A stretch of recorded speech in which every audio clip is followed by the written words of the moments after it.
Welcome to Conversations That Matter. Mike, today we're having another of our conversations with an eminent scientist from Princeton University.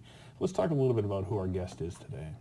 Today we'll hear from Freeman Dyson. He's a 91-year-old mathematical physicist, one of the most renowned scientists in the United States, been around for 6 decades. He's an extraordinary mind. Talking to one of our previous guests who went, you're talking to who? Like, to say that he has a big brain would be an understatement. That's right, and this is someone who actually works in the same building at Princeton that Einstein worked in. And interestingly enough, not only works in that building, but he was actually there when Einstein was there. I know, it's extraordinary. You go into the building, there's this bust of Albert Einstein, and the address is 1 Einstein Drive, and it dawns on you that this is a place where some rather extraordinary thinking happens. Extraordinary, and in his own words, subversive science. Contrarian. Contrarian, yeah. Freeman Dyson believes we ought to be using science as a way to upend the apple cart, and particularly teach young people that science can be an act of rebellion, positive rebellion, to push against poverty. Now, there's many people who are on the climate change side of the equation who are advocating that we're in trouble, and they say that science supports that. They're not going to be so happy with the conversation with Freeman Dyson. Well, Freeman Dyson is probably someone that comes out on more of the neutral side in terms of climate change. He obviously acknowledges that there's rising carbon in the environment. And the temperature has gone up. The temperature has gone up. But I think his approach is to say we don't know enough. And we need to focus on things in the world that we know enough about to change. You're right, not knowing enough. He says, well, I know the guy who designed the first computer model that all other models are based on. Like, he knows the guy, and he knows that the model can't mirror what is in climate. And this is his point. And so he says, yes, we've had this effect, but it's the predictive model that is difficult for him to embrace. That's right, and which is what makes his voice on this issue, particularly as somewhat of a contrarian, even that much more important and pivotal, really, in the entire debate. Oh, there are people who are not going to be happy with what Mr. Dyson has to say, but it's a conversation that we believe was worth having. Let's go to that now. This time from the Institute for Advanced Studies at Princeton University. Joining me now is Freeman Dyson. Mr. Dyson, thank you for joining me. Thank you.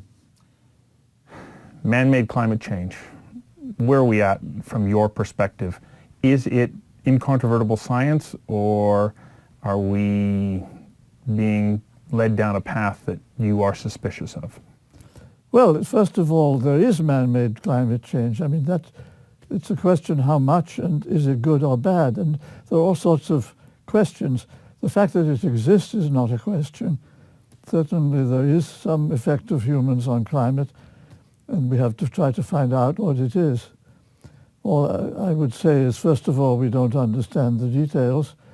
It's probably much less than is generally claimed. And the most important thing is that there are huge non-climate effects of carbon dioxide which are overwhelmingly favorable, which are not taken into account. To me, that's the main issue, that the Earth is actually growing greener.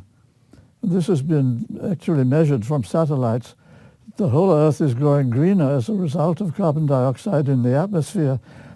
So it's increasing agricultural yields, it's increasing the forests, it's increasing all kinds of growth in the biological world. And that's more important and more certain than the effects on climate. Well, this is where you started your research, isn't it? In the effects of CO2 on vegetation. Yes. And over the years, what have you found?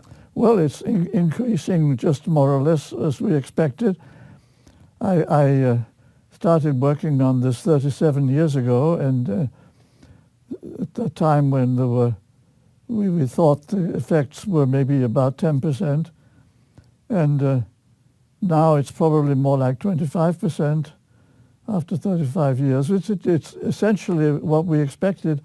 carbon dioxide in the atmosphere has gone up by 40% in that time or something like that. Yeah, up to about 400 parts per million at the moment. Just shy of that, I think. Yes, about half of that is gone into raising vegetation. So vegetation has increased on the average by around 20%. And that's observed. And of course it's extremely important. It actually is enormously beneficial both to food production and also to the biodiversity, preservation of species and everything else that's good. So the remarkable thing is that these effects, which have nothing to do with climate, effects of carbon dioxide in the atmosphere, are so much easier to measure than the effects on climate, and so much more certain. Well, I know that in a greenhouse where there is, industrial growing of plants for food production, the carbon dioxide parts per million is up around 1,200 parts per million. We know that it works in an actual greenhouse, but there was a considerable amount of concern as to whether or not that would actually translate into the atmosphere globally. And you're saying that the evidence is in that the benefit exists in the world at large as well. Yes, on the average. I mean, of course, it's not true everywhere, and you can find cases where it doesn't work and cases where it does work. If you look at the details, it depends on what other nutrients are available. Of course, if the growth of plants is limited by not having enough nitrogen, then giving it more carbon won't help. And so most of the time there is enough nitrogen, and giving it more carbon does help. So it's understandable that the effects vary from place to place. You're also on record as saying that we will be able to genetically re-engineer trees to help absorb any excess amount of carbon that's in the environment. And I was reading recently about precision genetic engineering, so that we can splice right into the gene and say this is the particular component.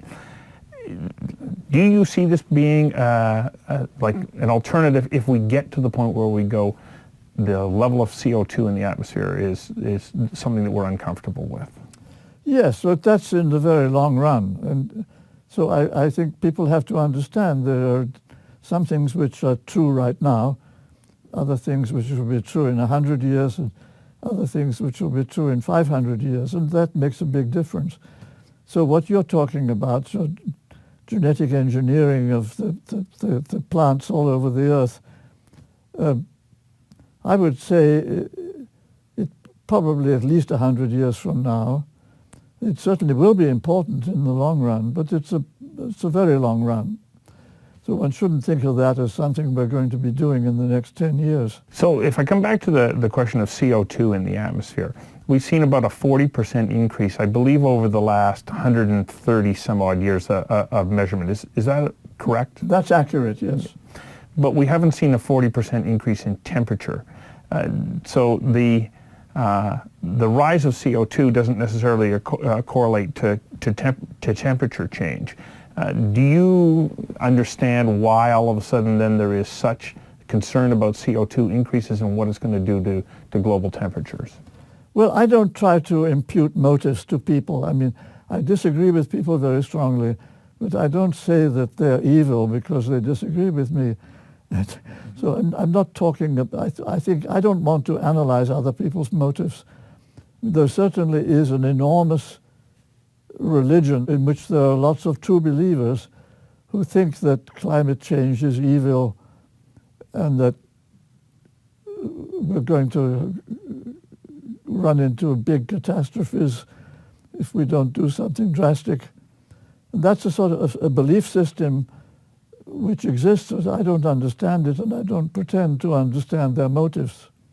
But so much of that belief is predicated upon models that are represented, computer models that take data from weather stations around the world, and they say that this modeling demonstrates that this projection is going to work. This, of course, I have always been fighting against. the idea that the models actually are good predictors. And my friend Yuichiro Minabe, he's a Japanese climate expert who lives here in Princeton, and he was actually the first person who ever did climate models with increased carbon dioxide just to see what it would do. And he found the warming, and it was less than is now fashionable, but anyway, there was some warming. Is this the modeling that goes back to the late 60s? Yes. Yes, okay, I was reading about that. So anyway, Manabe always said, and still he says, that these climate models are excellent tools for understanding climate, but they're very bad tools for predicting climate. And the reason is simple, that they are models which have only a few of the factors in them that may be important.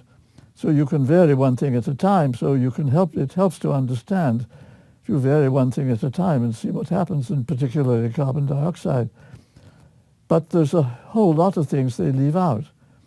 And that's why they're no good for prediction. That the real world is far more complicated than the models. And that is the challenge, isn't it? Well, I don't say it's a challenge. I don't think any of these models can ever be really predictive. Because climate is too complex? Yes. And there's too many factors at work? Yes, and you just cannot model everything. It's way, way out of sight. I have interviewed other scientists about climate, and I've asked them what the effect of the sun is. And they said, well, the sun has a convenient excuse. Its temperature hasn't changed. Is that true? It's true the sun's temperature doesn't change, but its activity does change. Its activity, meaning sunspots and magnetic storms, they changed with the 11-year cycle very strongly. And we see an effect on climate. There's a young man here, in fact, called Nir Shaviv, an Israeli, who has actually studied this. He actually finds a very direct effect of this solar cycle, the sunspot cycle, on the climate. So it is important. It has nothing to do with the temperature of the sun.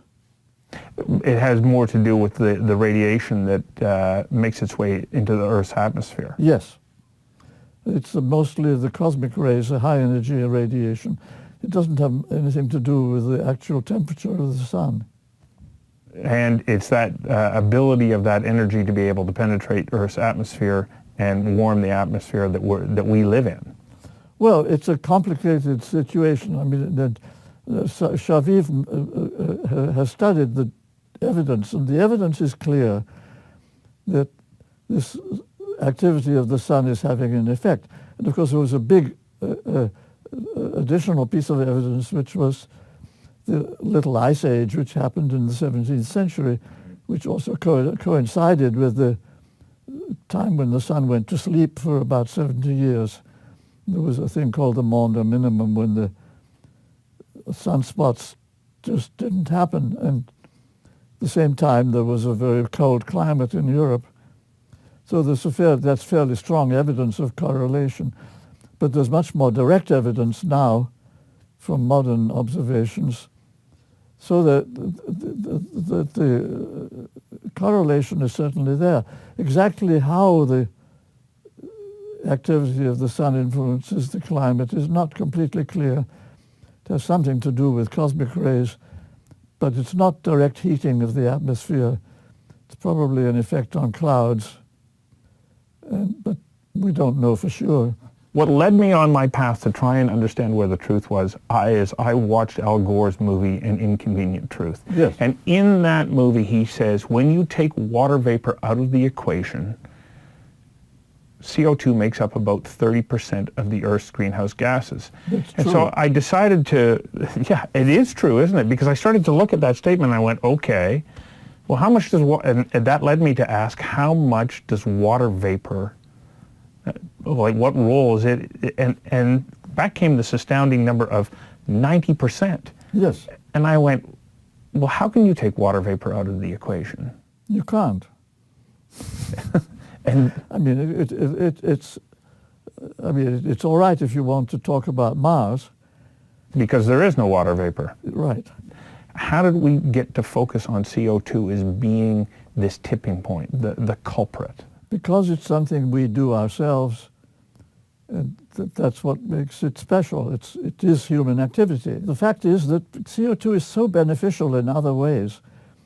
It would be crazy to try to reduce it.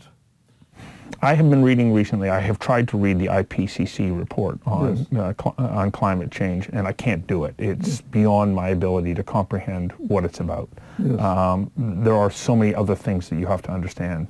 But one thing that struck me is that there is recognition in the report that there are adjustments made on temperature reportings from a variety of different stations around the world. Are you aware of this? Yes.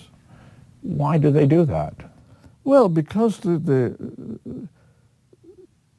measuring temperature is a difficult thing. It is there are all sorts of local effects. I mean, the original measurements of carbon dioxide by Keeling were done at the top of the mountain in Hawaii, Right. Mauna Kea, to get away from human influences. That's where he measured it, and that was a very good move.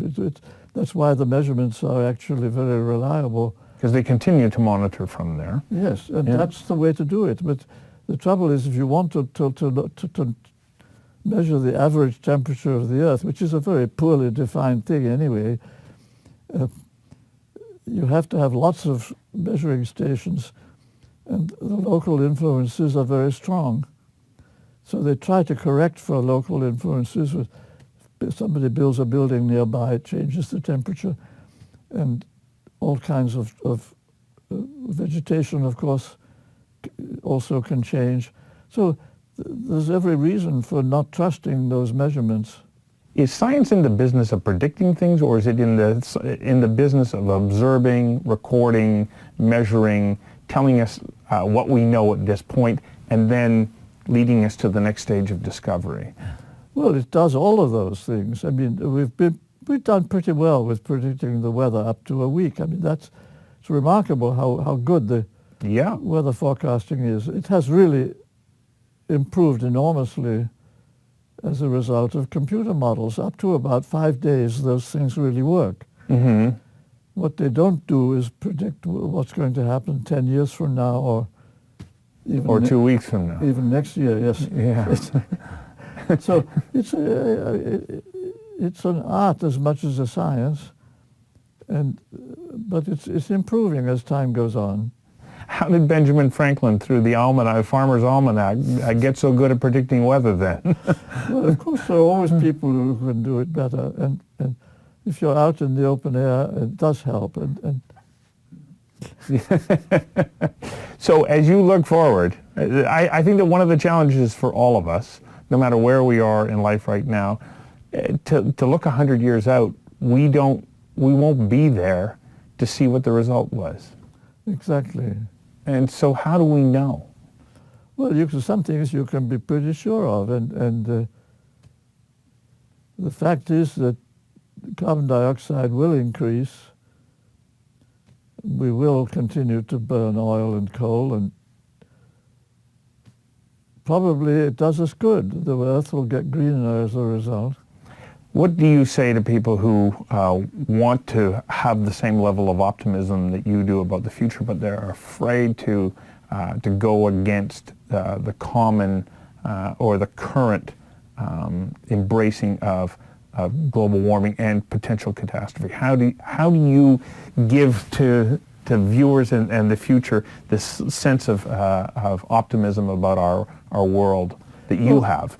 I think that if you talk to Chinese and Indians and people from Asia generally, they don't feel pessimistic at all. I mean, generally speaking, those countries in particular, things have improved so much in the last 50 years that they see continued improvement.